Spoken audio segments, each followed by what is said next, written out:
Well, it's not every day you are in the company of co-CEOs and at the same time talking about business as a force for good, which is a deep passion of mine and the whole purpose about the podcast. So I was so excited when BELU reached out and said, can we have a chat about the work we're doing?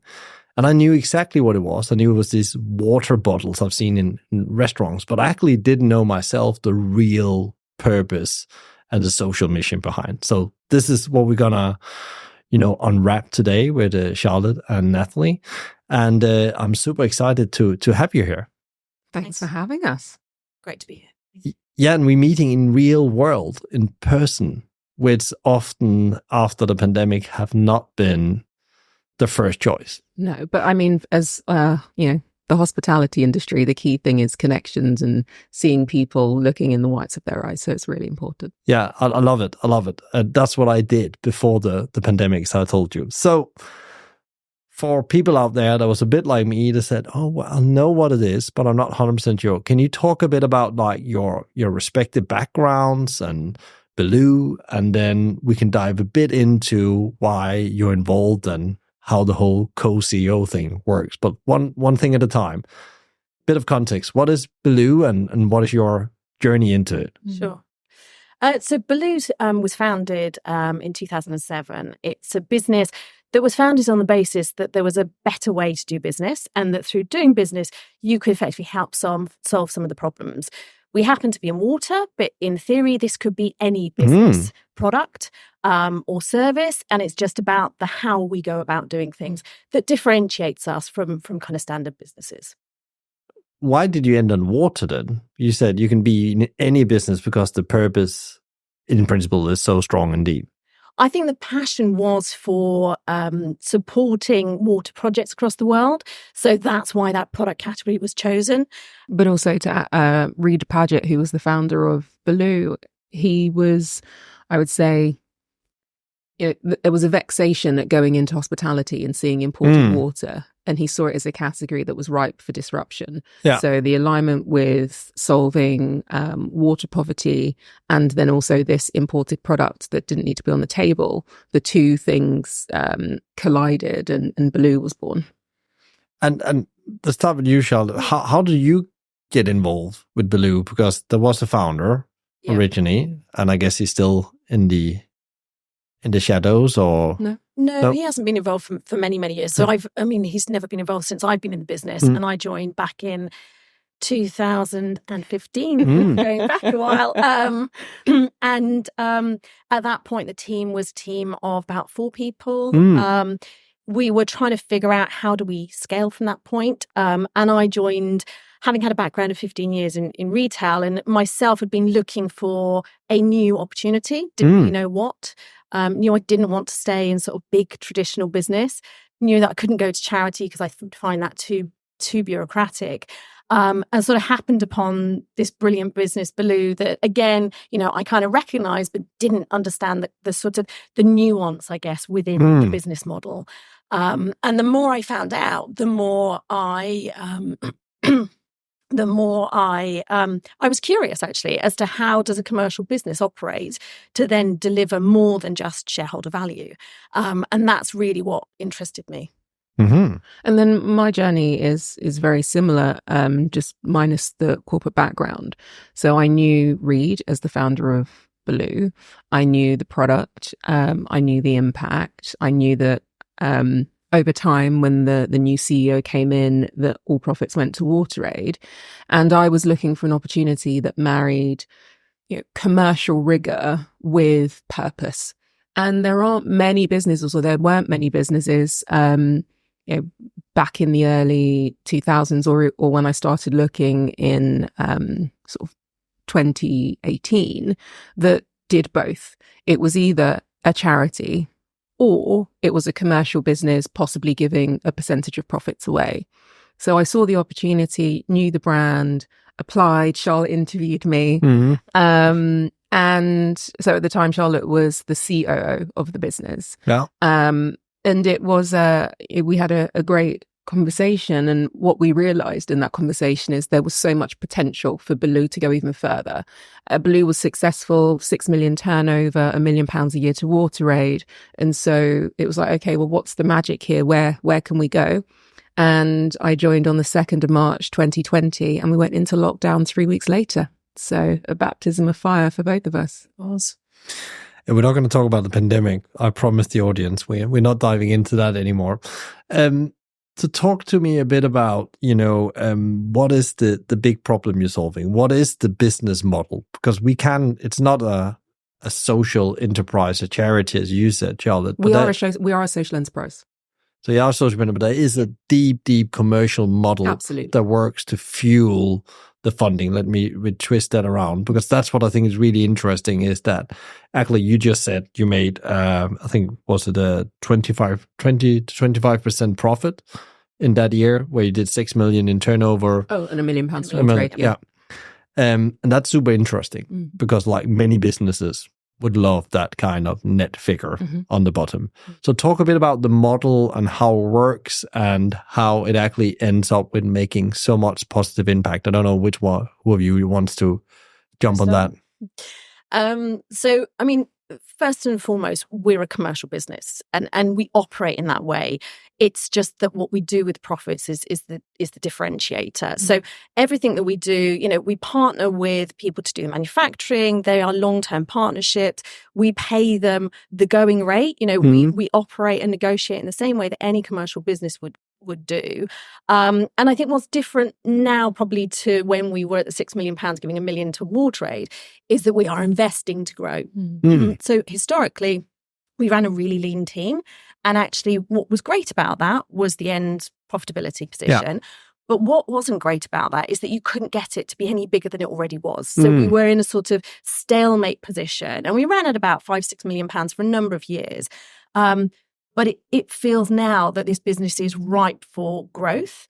And to enable that growth, we have to invest more, grow the team, have an office for people to operate from, invest in raising our brand awareness, bring new products to market, enter new markets, all of those sorts of things that ultimately will, in the long term, deliver that kind of strategic growth that we're looking for, but also enable us to deliver significantly more positive impact in the world. And that's the focus.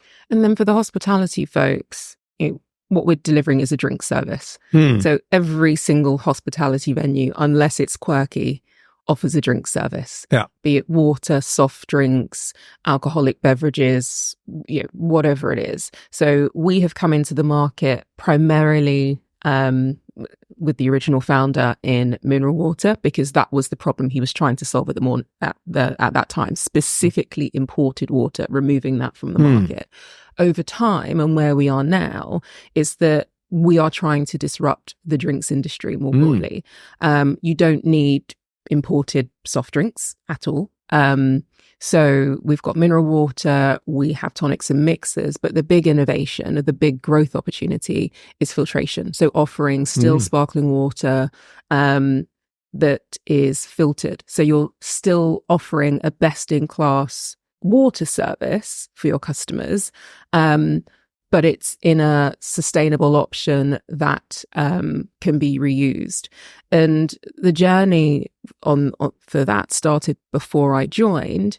The difference was post-pandemic, more businesses understood the conversation about sustainability. They understood our story about purpose. They understood that we were a business that wanted to do things differently and partner in a completely different way to offer customers something that generally, as soon as you walk into somewhere, you say, can I have a glass of water? Yeah, because I think that's a really interesting innovation, because we have the bottles in front of us today. That's typical what I've seen. But that thing about that actually you have, like, as I understand, is you have a tap and then it's BELU water that's coming through that tap, and you are serving that in reusable carafes or bottles. And they can be branded for the venue. They might say BELU. And the key thing for the end customer and operators is that, as opposed to just plonking a jug on a table, you are giving them a whole experience. No matter which bottle they get, there is a story in the back of the bottle that says, this is the difference you are making by drinking this. Someone somewhere else in the world is getting access to clean water. Someone somewhere else in the world has access to a decent toilet. They have access to good hygiene. These, all of the key things that we take for granted every single day when we look at a glass of water, the privilege that we have every single day when we, drink a glass of water, that is not afforded to billions of people around the world. Yeah, and we forget that sometimes. I was reminding myself as I was looking at your website and your materials that actually, we have huge issues around that, and probably how the world is and climate change is going to be. But talk a bit about, the purpose, the social mission. What is it that, okay, you make solid profit, you invest that into innovation to put more product to make more impact. But where's making impact? What does that mean? Where does it happen as a consumer? If I'm go in and see your brand there, I know I pay maybe a bit higher price. I don't know, but you might or maybe not. But then where do I see my money go? Yeah. So I think this is a really important point for us to make. If you buy bargain basement, you don't get any impact. We need margin to deliver the mission. Yeah. And so the purpose of BELU is to change the way the world sees water. There's a clear alignment between the product and our purpose. What that looks like day to day is us innovating the actual product proposition. So all of our products, the mineral water bottle is made in the UK, and it says, if people look at the bottle, UK made ethical glass. So it's made in Chester. Our source is on the Welsh-English border. You are not getting an imported product. On the filtration side, it's the innovation of moving out of the single use, even though the bottle's lightweighted, made here, out of single use into reuse. And on tonics and mixers, we've gone for green glass, which is the highest amount of recycled content you can get into a glass bottle. We then invest all of our profit in our purpose. So the net goes to WaterAid. But before we even get to that net position, we invest in water stewardship projects, river restoration, again, things that are aligned to our product. We've started a new partnership with Blue Marine, so looking at ocean conservation. So doing things as a brand that we could do if we were a charity, or we could do if we were a wealthy philanthropist, but actually using the medium of business, we're showing that other businesses can follow suit. And it's not just about taking from society. You can put money back into society to ensure that we have a planet to continue to live on, but B, to stand for more than pure profit for profit's sake. Can you talk a bit about the typical operator that get involved with you? Because again, I don't see it as no retail facing. This is hospitality focused delivery of the service. We'll talk a bit about the typical operator, what benefits they see, and what they expect to get out of it. Sure. I mean, I think the good thing for us is we have a really broad range of hospitality partners. And over the years, it's changed. But we're in casual dining groups. We're in, restaurants with Michelin stars. We're in groups like the Pig. There is a huge range. Generally, people align to us because they certainly more recently are independently run. They care about the provenance of the ingredients. They get what we stand for. Quite often, when people move between operators, they take us with them. They know our service is good. They know the product is good. And actually, there is a trust within, I think, the brand and what we stand for that means that we appeal to, we can appeal to everybody. And I think for them, what they get is, a best-in-class product, as Nat said. And when it's the mineral water, often it can be moving away from, say, the imported brands. If it's filtration, it's about supporting them in figuring out where in their business can they offer filtration, because it might not be right in every instance. So front of house, they may want to stay with mineral water, but back of house for their staff, perhaps they want to introduce reusable bottles for their staff to carry around, and that's where filtration can come in. So for us, it's about working with them to understand actually what are their sort of touch points across their business and what makes sense to them. And then commercially, how do they want to monetize it, or do they even want to monetize it. So in some instances, people want to offer chilled, still, sparkling water at the table as guests arrive and not charge for it. What they might choose to do, however, is add a contribution, and that contribution comes to BELU, and that they're happy to do, but they actually don't want their guests to feel that it's an added cost to the price of the meal. And that's what we have to work with them to understand is what's that journey, what's that customer experience going to be, and therefore what in the portfolio of products that we offer makes most sense for them. And I would add to that, we have wonderful customers. So Bruto, single site, glorious food, all about the experience, offering still and sparkling water, best in class table service, through to JKS, larger growing group, best in class table service as well, but a very different model when you walk in, multiple sites, multiple brands under one group. So from an operator perspective, if we take it back to what we were saying in the beginning, we offer a drink service. The operators then work out what sort of service they want to offer, and then look at our products accordingly. And the best thing I would say about us as a business is because we are independent and independently owned, we're flexible. We get the challenges of running the day to day, and so it's not just this is it. Take it or leave it. It's let's have a conversation. Let's go on a journey together, and let's create a drinks proposition for you that isn't just for today, but ensures you deliver your business goals over the long term. And for some businesses, let's be honest, water has a profit line against it. So what does that look like? What does it mean? What do you want the guest experience to be? We have that conversation. Do you see any feedback from the operators' customers where they go in and they actually get excited that the operators isn't, involved in making impact on some kind of scale? Absolutely. World Water Day is our internal Christmas. World Water Day is towards the end of March. And for the customers that we talk about as being in the BELU collective, they share lots of assets. They talk about the collective contribution that we've given to WaterAid in that year. They share it with guests and people that are coming to dine, and it does create a buzz. I think people want to know now that they're walking into somewhere that cares. They want to know that the ingredients on their plate have provenance. They want to know that they are not destroying the planet just by trying to go out and have a decent meal.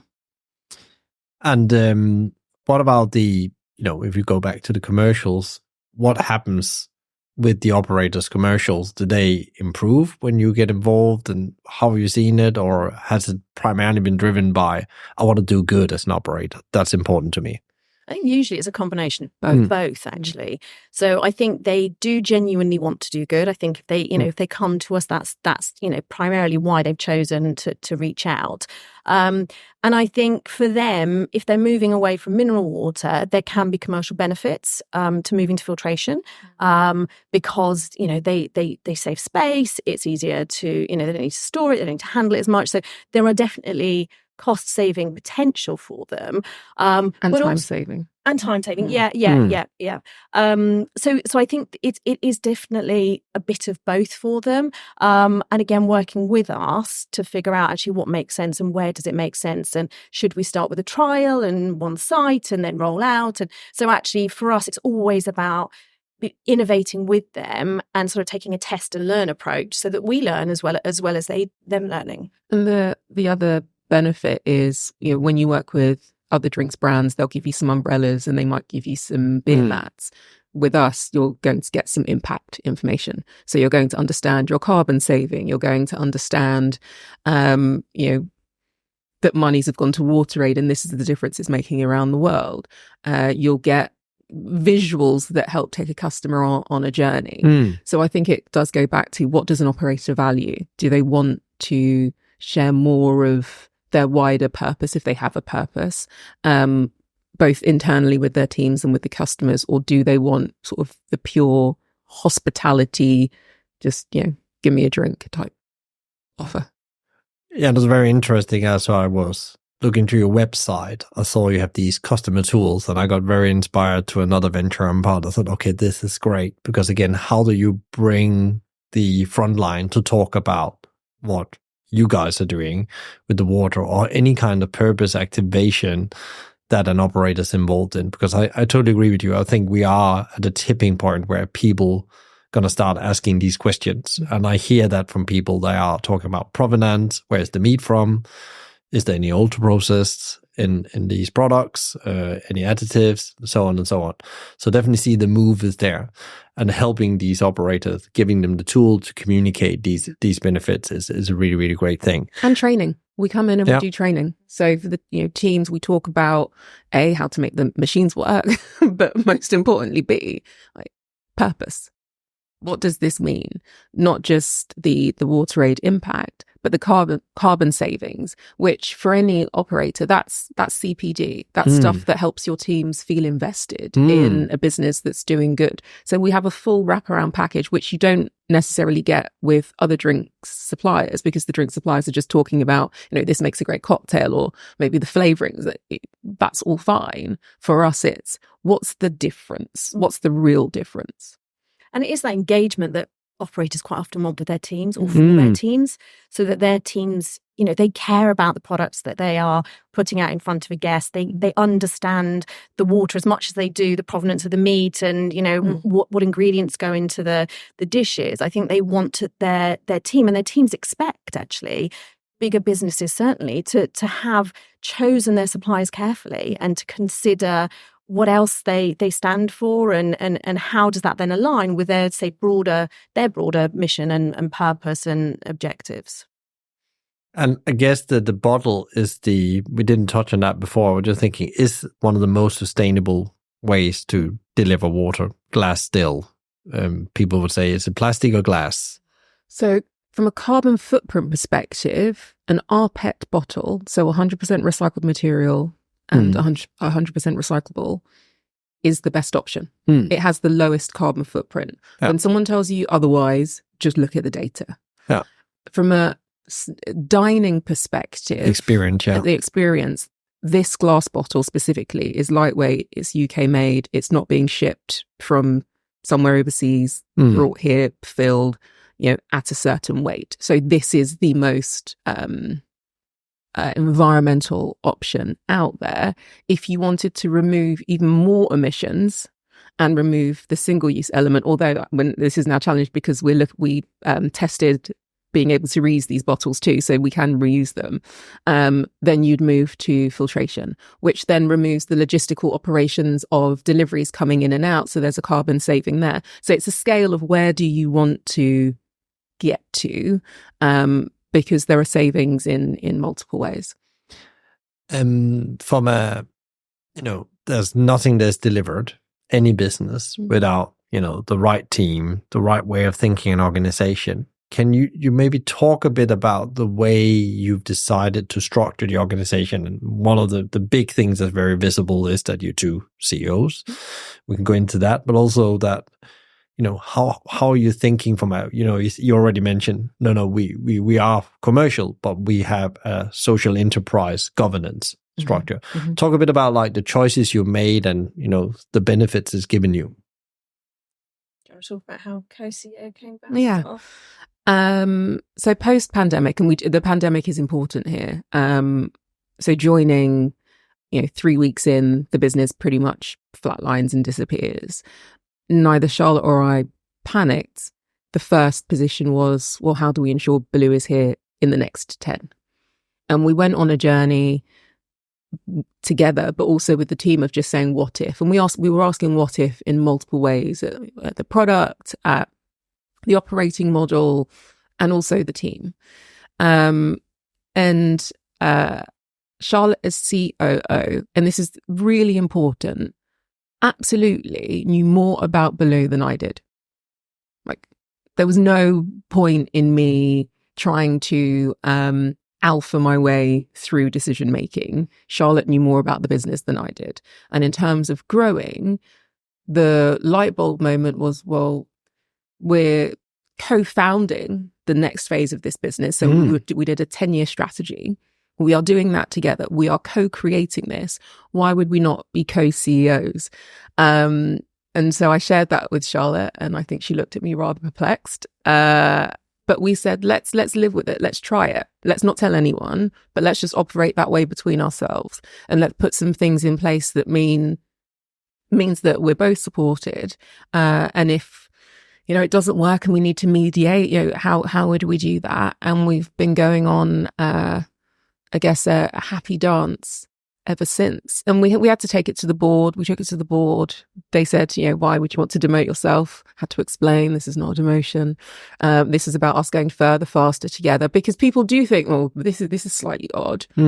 But what they couldn't see, but I think they now do see, because we're seeing more co-CEO relationships, is you've got two heads at the top of the business. There's no bottleneck. And we have complementary skill sets. We are low ego, high confidence. So we're not trying to jump into each other's space and, out compete each other. Sometimes we can finish each other's sentences. And because we have absolute alignment on the purpose, we can make decisions together very quickly because we know where we're going. And there is such a joy in that, because leadership is lonely. It is very lonely. A practical thing is holiday. When we're on holiday, you can be on holiday because someone else has got it. Someone else has got your back. Someone else is, holding the reins of the business. So everyone benefits. I don't know if you want to share your. No, I mean, I think the reason that we're, it's been a few years and we've got to this point is that we did put in quite a lot of energy and thought into the foundations of what would make it successful and what wouldn't make it successful, actually. So we were really honest. We had to be quite vulnerable. We had to talk about, what are our red lines?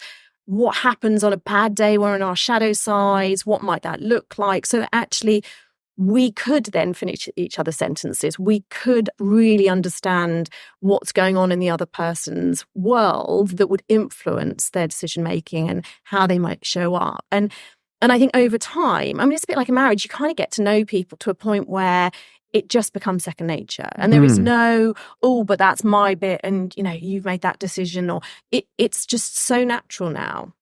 And I think the real proof point was when we asked our senior leadership team to give some anonymous feedback to a facilitator at an away day that we ran. And we wanted them to have complete freedom to say whatever it was, because actually if it wasn't working, we're an incredibly transparent business. We want the leadership to be exactly the same. We would change it. That's the beauty of working in a small business. We can just change things. And it was incredible, the feedback we got. And that, there was no bottleneck. There was no uncertainty as to who to go to. They could see that we really did complement one another. And actually, more than anything, they believed that we would get to where we were trying to get to, albeit it's incredibly ambitious. And, it is really, going to be some feat if we get there, but we'll only do it with us leading and the team fully behind that and fully supportive, and the culture of the business in the right place. And I think that's what we've really focused on in the last 3 years is getting to a place where we had those really strong foundations to enable us to go faster. And then when things get tough, to keep going, not to find that that's when it flounders. And you can keep going because you've got backup. Yeah. And so some people might be thinking, is it a job share? We both work full time. We have different portfolios within the business. So there are some things that are always a joint decision. But Charlotte focuses on filtration, growth, international. My role for a long period of time, just because I was trying to understand what the business did, was recovery. Touch wood, we're out of needing that now, and a focus on drinks.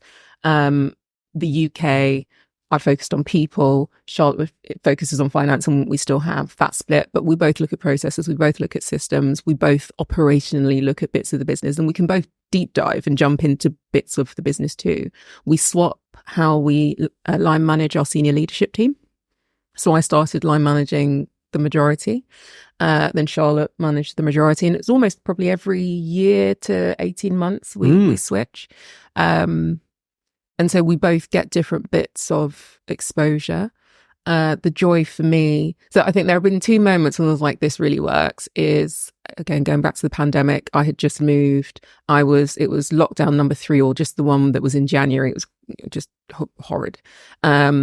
And I messaged the team and I just said, look, I'm going to be discombobulated because I have no idea what's going on. And the thought of not seeing anyone for 3 months is just filling me with dread. And the whole team said, we've got your back.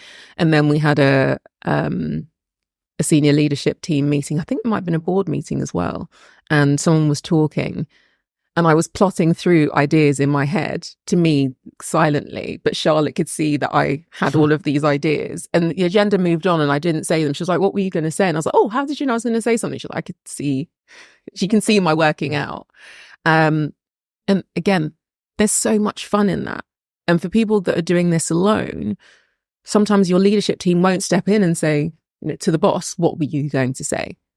They will just continue to move on. But because there are 2 of us, we can look at what we're both doing in any given moment. If we're in a meeting, I'll be looking at Charlotte and saying, she's not buying this at all. We need to change tack.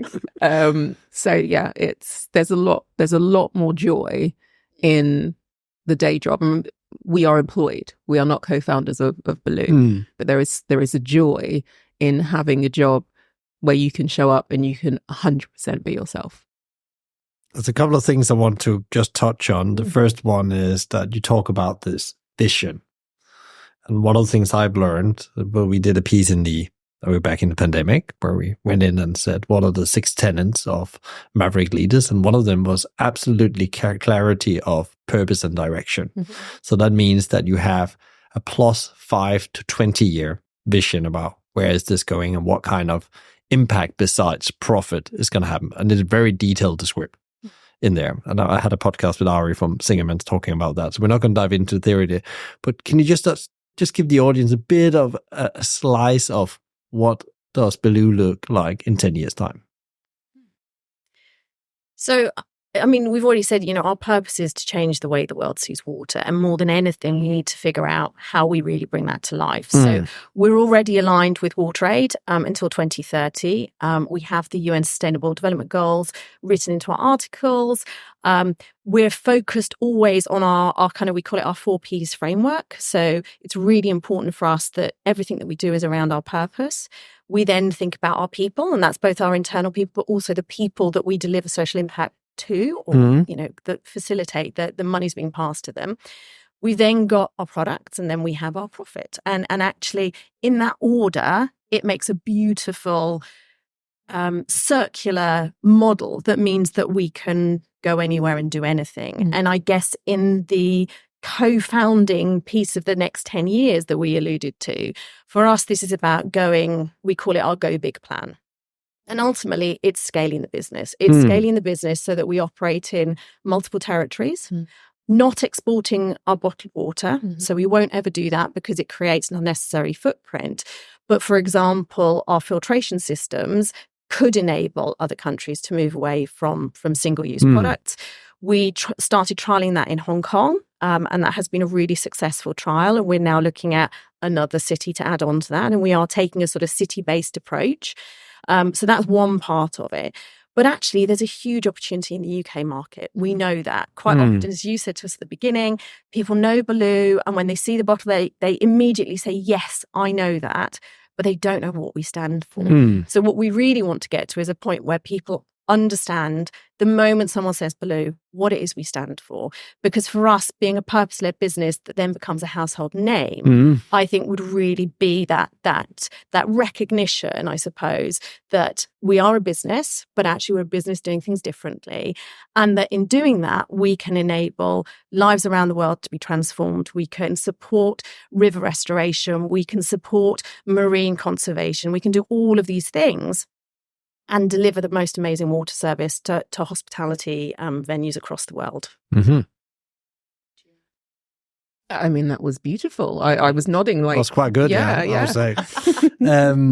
So again, it comes from that clarity that you can actually do the co-CEO. And then you talked about something that has been up a couple of times on the podcast. You talk about ego. You talk about low ego. You had a concept for it.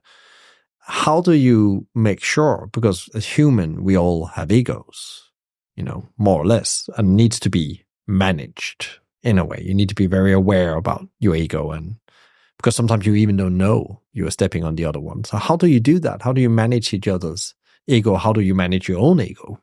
So I'm going to do the philosophical bit just very quickly. So ego only arises in certain situations.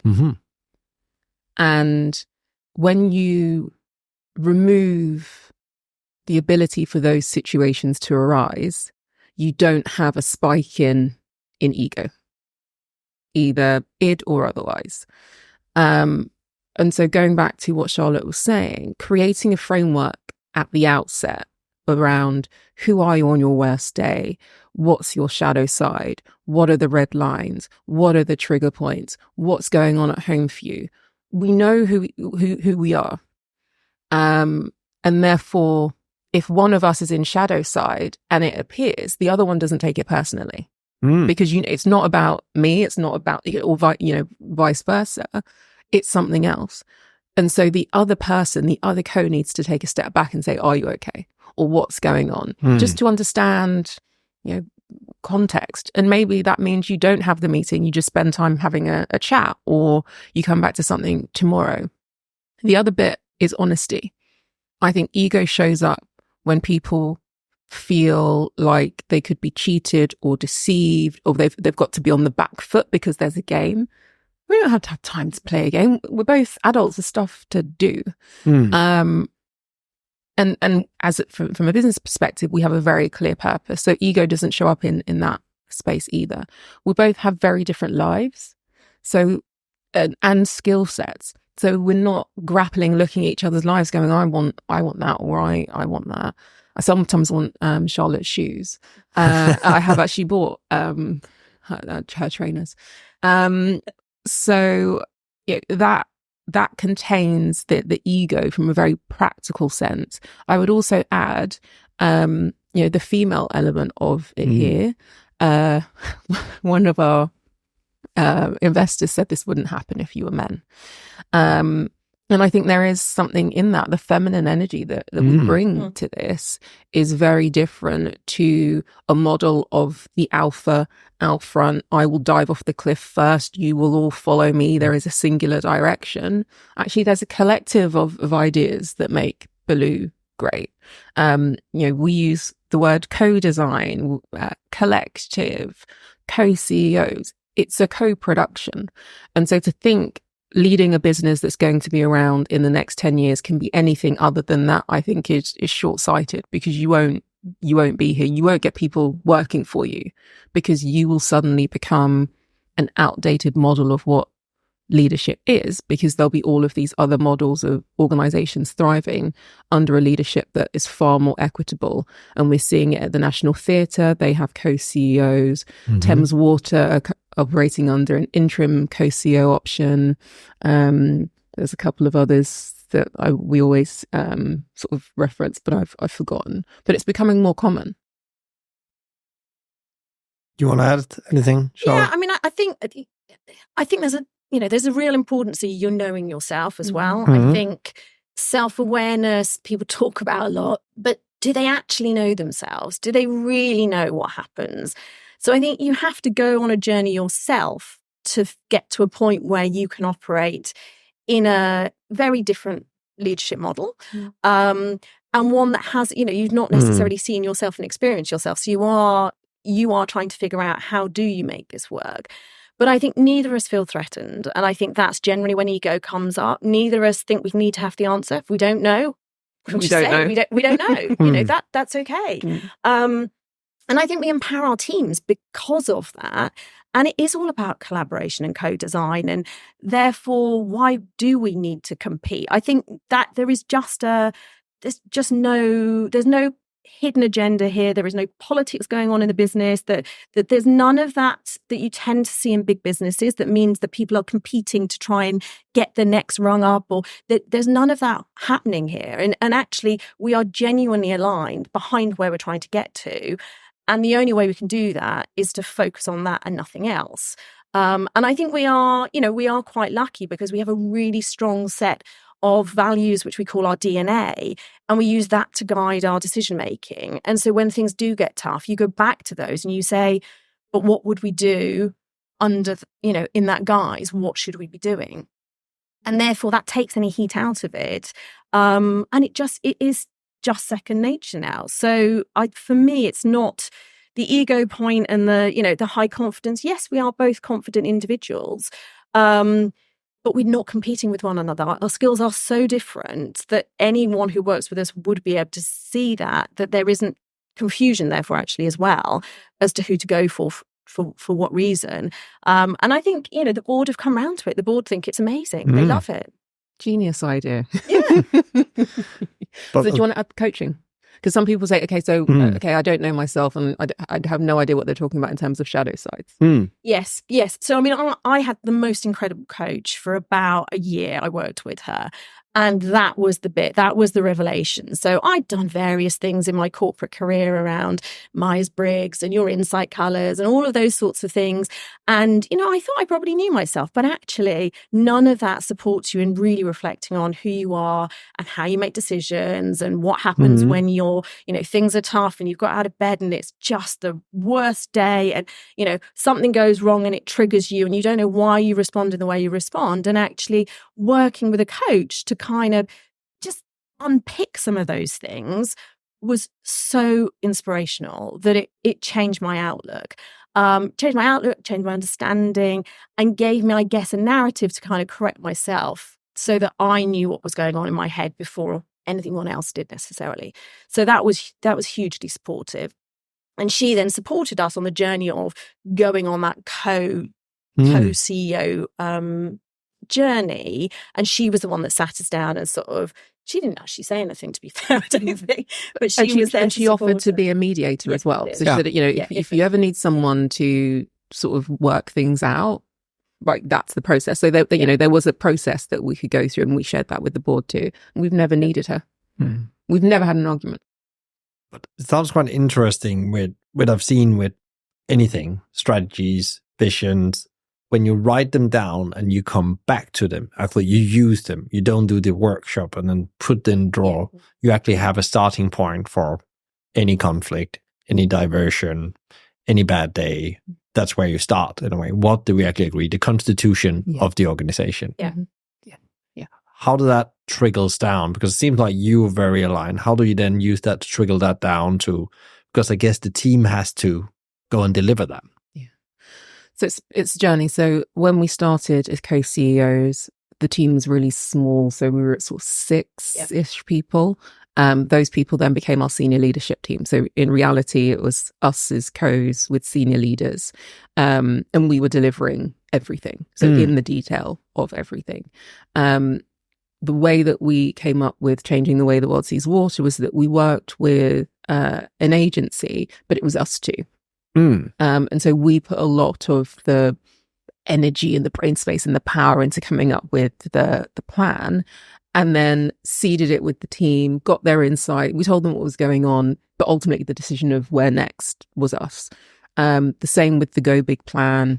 It was us thinking, how do we go from A to B, but still quite contained? Full discussions, but still quite contained.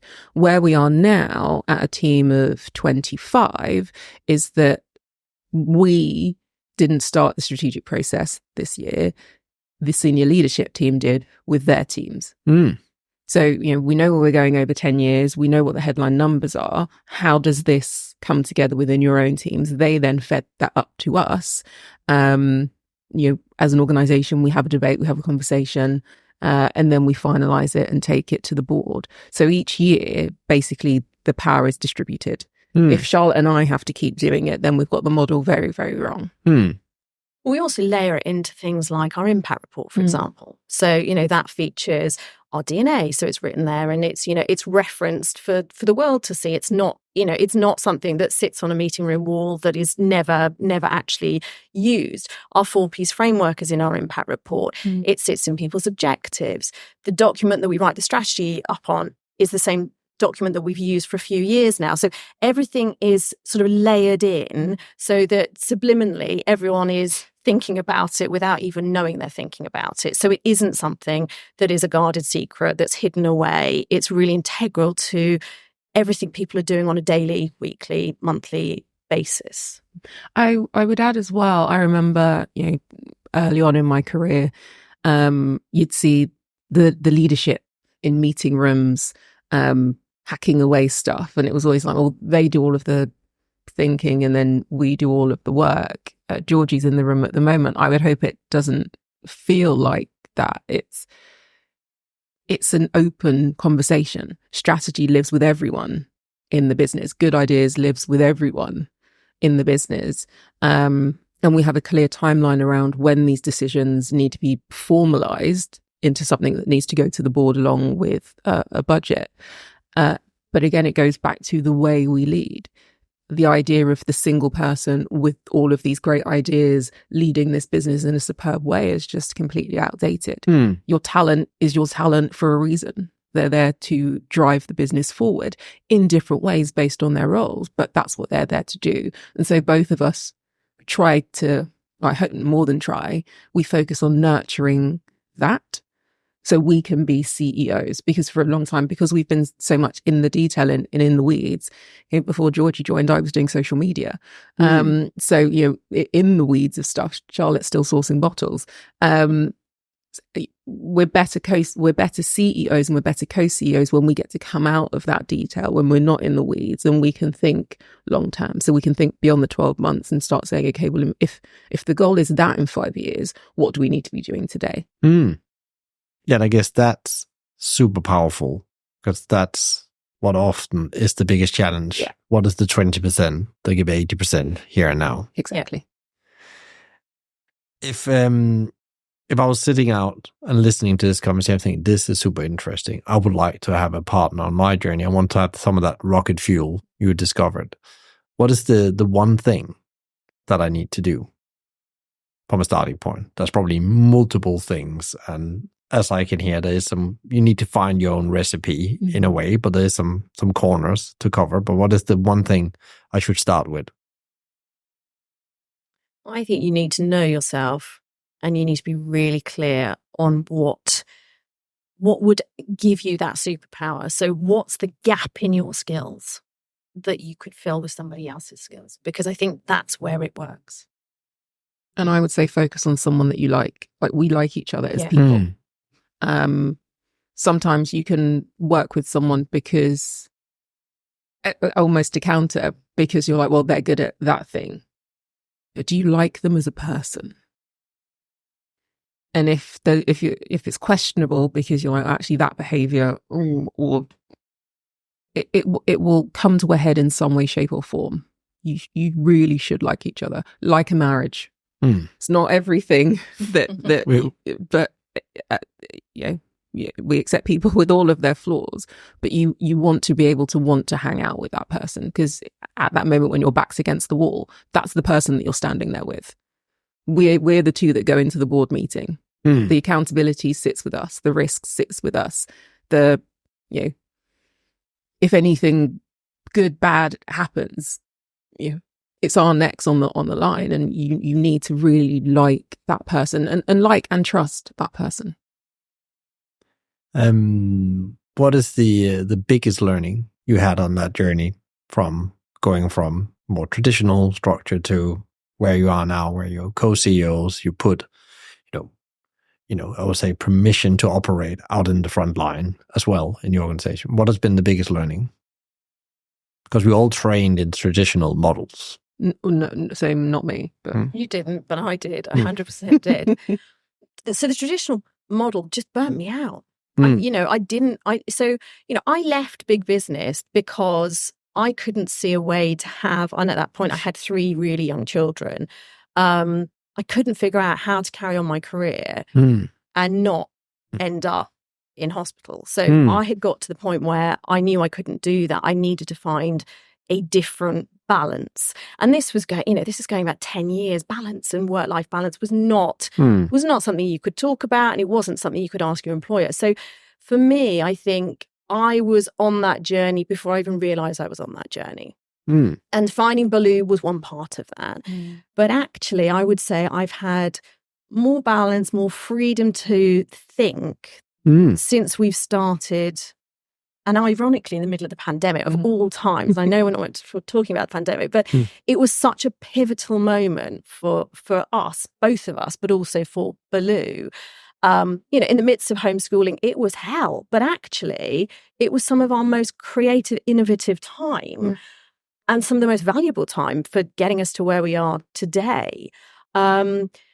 So I think for me, my biggest learning is to trust my gut instinct. And that was something that I spent quite a lot of time working on with my coach, because I'd lost that. And I think big businesses have a way of killing that in you, actually, because it's not your choice quite often. It's coming from the top, and that's what you need to do. And so you forget that you've got a really good gut instinct that is generally on the money. And that for me is now the thing that I always rely on and trust more than even the numbers in front of me sometimes, which for me is quite an undertaking to sort of move away from that and saying, I can see the numbers, but actually my gut's telling me let's do this. So for me, that's probably been the biggest learning. Yeah. And I'm somewhat of a weirdo in that I wanted to be a CEO at 15. And for those of you that can't see me, I'm a Black woman. And so at 15, making the decision to be a CEO, I realized it was never going to happen if I went down the corporate pathway. So I've always shape-shifted and been in organizations that operated in a very different way or built my own. So I'm a social entrepreneur, I'm a broadcaster. There are loads of strings to my bow, and I sometimes call it I'm definitely more kumbaya than Charlotte. So it was my kumbaya approach for my career that meant the learnings from a co-CEO perspective aren't new, because it's the thing that I've been cultivating, apprenticing myself in for a long time. I think I've had co-founders. For me, this is the most secure of those relationships, because, and I think it might be just also stage in life. I found the co-founder model much more volatile because co-founders, in my case, didn't necessarily align on ambition. So my first co-founder left after having a child because she was like, I can't do both. And we were both young, early 20s. My second co-founder, we started the business in Asia, and then she wanted to move back to Australia with the kids. And by that point, I had also, 7 years in running an agency, wanted to shapeshift. And I've had other co's where, because ambition is different, you don't quite get to where you want to be. Our ambition is exactly the same. The purpose is exactly the same. And so it feels very different. Super interesting. What is one of the, you are part of the hospitality industry, and what is one of the big issues you would like to see go away that will make your life, but also your customers, the people you're doing impact in the end, much more, better lives in general? The go away, I think, is the interesting part of that, because instinctively I would say any form of imported water, but then you get into, but does the same go for wine? It's like, well, we do a great trade in UK made wine, but I do like a Primitivo. So what's the one thing? I think caring. So going beyond service, going beyond the food on the plate, and looking at your why as a venue. Looking at your what else could you do? How else could you show up in the world to have a positive impact on people and planet? And if all businesses looked at every aspect of what they were doing, and it's hard if you're an operator and it's a small local restaurant, but if you've got a procurement team, you absolutely should be looking at every aspect of your business and working out how can I make sure it's UK made, locally sourced with provenance, and then, pay accordingly, because there is a cost implication. But you look at it in the round. Short supply chains were a godsend during the pandemic when you couldn't get anything. Short supply chains were a godsend post-Brexit. There are benefits. People can see it with provenance of food, but they haven't figured it out in terms of everything else. And I'm thinking about the hand soap in the bathroom. I'm thinking about the products. If you're doing a new fit out, where are your products coming from? Do you need to be buying everything completely brand new? Could it be more sustainable? Just a bit more care and attention to those things. Is there any specific thing that you're very excited about right now?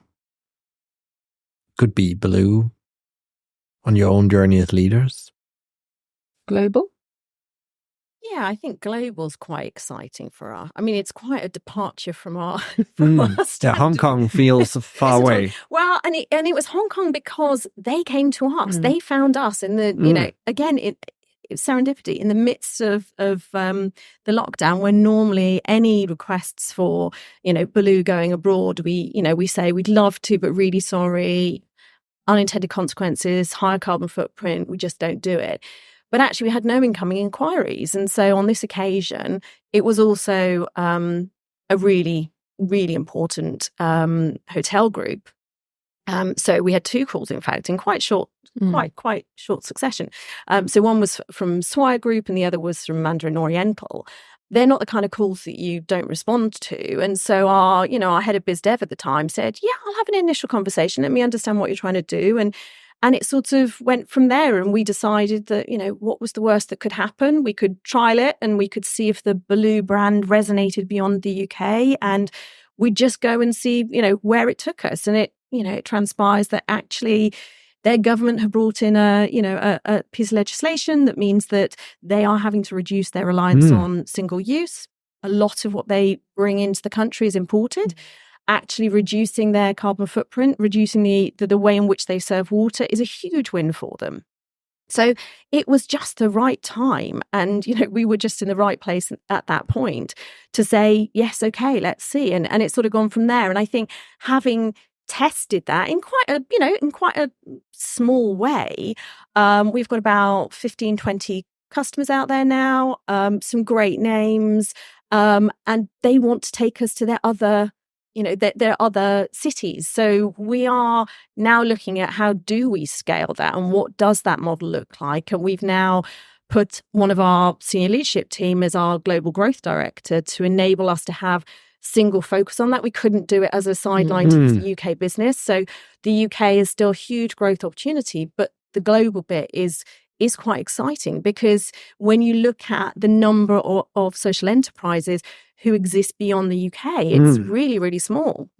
So if we could crack that in a way that is sustainable, that delivers impact, and that enables those hospitality venues in those cities to do something that is quite groundbreaking in those markets, then that's amazing. And it's it's uncharted territory for us. So it is quite challenging, and the cultural differences are very, very apparent, but they are so keen to work with a British brand that there is no reason for us not to succeed and not to do it. So that probably is our most exciting. And doing all of that without exporting.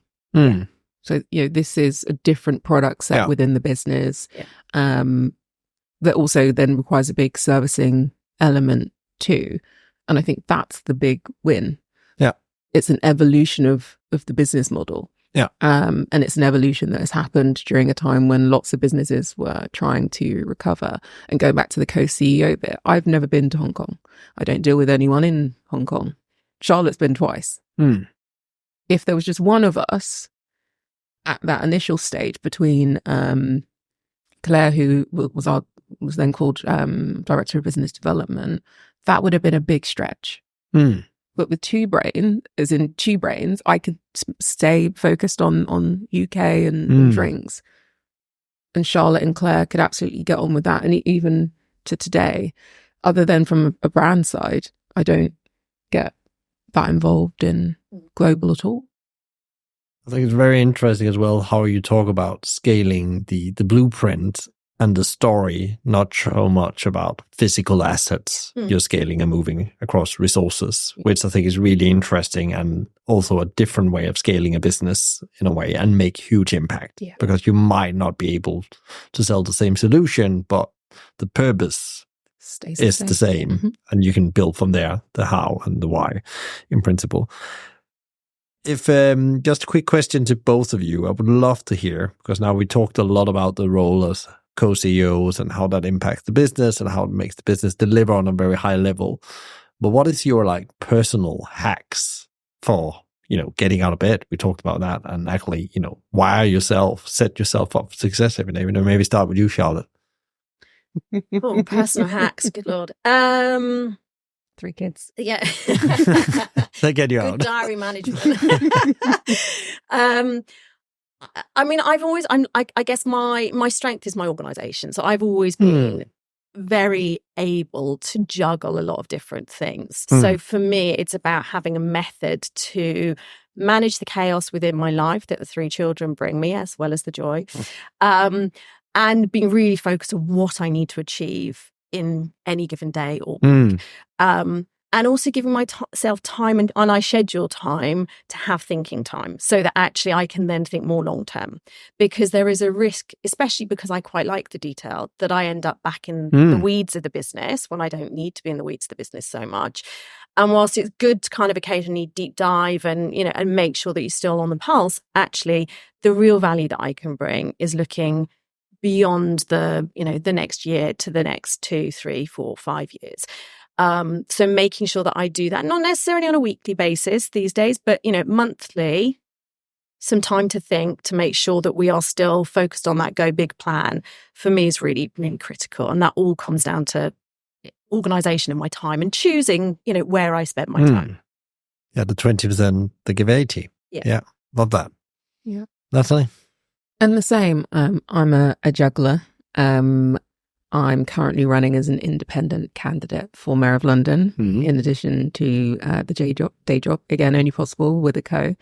And the thing that means that I can process and get through tasks is really being able to take that helicopter view and say, in 5 years, what does this look like? And make the right decisions quickly to then enable other people to get on with stuff. So the dynamic for a long time between Charlotte and I was me asking Charlotte, do you want to listen to this podcast, or do you want to have a read of this thing just to step out of the day to day? And now Charlotte's suggesting podcasts and things to read to me. Love it. But also putting things in place. So Charlotte being completely into and delivering all of the finance to say, okay, we need to start scaffolding your way out of finance. And that if Charlotte was just CEO by herself, you'd probably just hold on to it because it's easier. But someone else saying, you really should be able to look at from a helicopter view now. How do we do that? How do we factor it into the budget? And that is the joy of being a CEO, when you can say, this is the thing I'm trying to build. Let me look at the plans again just to make sure that the house is going up in the right way. That's the magic ingredient that only the CEO has, and that's what a CEO should be bringing when you are doing the functional things. You're not the CEO. That's the reality, and that's the reality when a lot of co-founders struggle with. You're not leading your business. You're not getting yourself to a place of success because you're not able to say, is this a thing? Am I creating the thing that I wanted to create when I had that vision 5 years ago? And now we can both do that and do it quickly as well. This isn't some navel gazing for days. We don't have that level of time. But being able to do it, the inspiration comes. And so being inspired every week to come to work is such a blessing. What is the last top advice you would like to give people out there, leaders that is trying to build a business as a force for good? It has to be good. So don't Don't do it because it's trendy. Don't do it because you think it's the fastest way to a quick buck. Because I'm feeling slightly shady. If I see another drinks brand set up by some bros in banking that give 2p to a charity, I'm going to lose my mind because it's not authentic. Really care about the good. Really build something that you personally believe is a thing that needs to be changed in the world. And when you're doing that, you will make the right decisions and you will grow your purpose authentically versus it always being an add-on and then trying to juggle the money around and then not deliver your impact or purpose. Mm-hmm. That was great. You aligned on it. Yeah. Yes. I think there's a lot of people that that talk the talk, but don't follow through honestly. And I think that's, a huge frustration. And, purpose has become a bit of a buzzword. And I think people feel the need to justify their policies quite often in, their CSR policy, the ESGs, whatever they're trying to work at, to deliver. But sometimes they don't have that integrity. And I think that's the piece that is really misleading the general public. And I think that's the dishonesty that's in the marketplace at the moment. And I think it's really hard to rise above that. So I think you have to be doing it for the right reasons. And I think if you are doing it for the right reasons, it can be hugely rewarding personally. But also, I think when you then think about the legacy that you could leave with a successful business based on purpose, that's the bit that I find really exciting. Today I chose not to rise above it. Very well done. Where can people find out more about BELU? Maybe connect with you two if they... I could imagine somebody would have questions about how you get the co-CEO thing working, which I think is super interesting and probably the way forward. Because else there will be, as you said, Charlotte, burnout. Yeah. Too much of it, because complexity and speed are only increasing. Yeah. So where's the best place to connect? Well, probably for me, it's probably on LinkedIn. I don't do social media particularly. And our website obviously has all the details. Yeah. So BELU.org, and then the same for me, LinkedIn. If you want to get the backstory to anything that we said, go to the website and look at Impact Report. And then that will take you on a visual journey. And we've got all of our past impact reports. Our purpose P&L is in there. Every part of BELU is transparent. So you'll be able to find most of it on the website. Great. Thank you so much for coming to both of you. Thank you. Thank you for great questions. Great.